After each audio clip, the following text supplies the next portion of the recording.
donne, e benedetto il frutto del tuo seno, Gesù. Santa Maria, Madre di Dio, prega per noi peccatori, adesso è nell'ora della nostra morte. Amen. Ogni giorno della missione popolare inizia nel migliore dei modi, cioè pregando il rosario alla Madonna Santissima.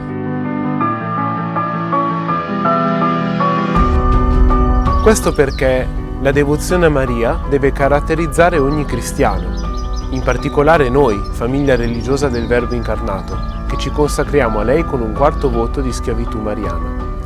Il motivo è molto semplice. Noi siamo cristiani. Gesù Cristo è venuto nel mondo per mezzo di Maria e quindi in un certo senso anche i missionari devono andare a fare la missione per mezzo di Maria e con Maria.